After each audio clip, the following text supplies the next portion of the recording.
Aujourd'hui, je suis content de vous parler de mon jeu préféré. C'est pas Cthulhu, c'est pas... Non, mon jeu préféré, c'est Tales from the Loop. C'est un jeu qui a été créé par Free League et qui est édité en France par Arcane Asylum Publishing. C'est un jeu où, dans le livre de base, on a deux contextes, un qui se passe en Suède et un qui se passe aux USA, pour choisir celui qui nous va le mieux. Et en fait, c'est un jeu où on va incarner des enfants, donc des petites âmes innocentes dans les années 80. Dans les années 80 un petit peu uchroniques, puisqu'il y a des technologies un petit peu particulières qui font qu'il y a des petit décalage, même si on est quand même dans un jeu années 80 avec le poste de télévision bien carré, le téléphone qu'on décroche avec le fil, etc. Mais surtout, il y a ce loop. Ce loop, c'est un accélérateur de particules qui est dans la ville dans laquelle on habite, et ce loop crée un peu des anomalies, crée un peu des choses un peu étranges. Donc c'est pas du tout un jeu d'horreur ou un jeu de science-fiction, non, non. C'est un jeu de petites histoires, c'est un peu le Club des 5, c'est un peu E.T., c'est un peu les Goonies et tous ces films un peu Spielberg, où on va prendre son vélo et puis enquêter sur des mystères un peu étranges, sans jamais prendre trop de risques. C'est un jeu où on incarne des enfants, donc on ne meurt pas dans ce jeu. On est donc totalement dans le confort et on peut laisser libre cours à tous les plans les plus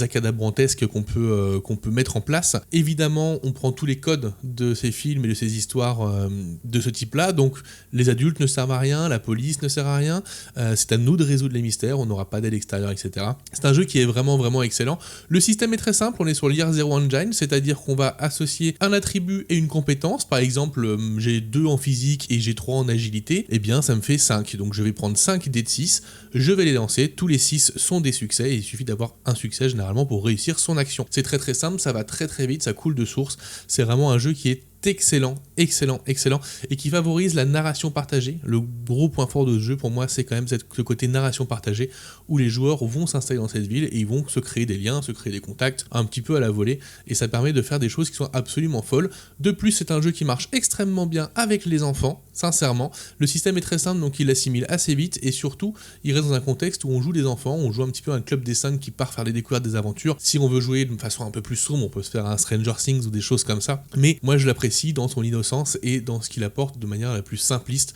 c'est-à-dire le décalage entre le monde des adultes et le monde des enfants, et ça c'est quelque chose qui marche très bien dans ce jeu. En tout cas, moi je vous le conseille. Il y a une extension qui se passe en France dans le Jura, qui est aussi également très bien, avec son lot de PNJ et d'endroits absolument fous. En tout cas, c'est un jeu où au bout de 2 ou 3 sessions, vous allez avoir pied dans cette ville et que vous allez pouvoir y prendre beaucoup de plaisir. Je vous le conseille absolument. Allez jeter un coup d'œil à Tales from the Loop, et puis au passage, même si ça n'a rien à voir, regardez la série, elle est exceptionnelle. Tout ça c'est inspiré des illustrations de Simon Stallenhag, et la série a la musique de Philip Glass, qui est une musique absolument incroyable. Allez y jeter un coup d'œil également.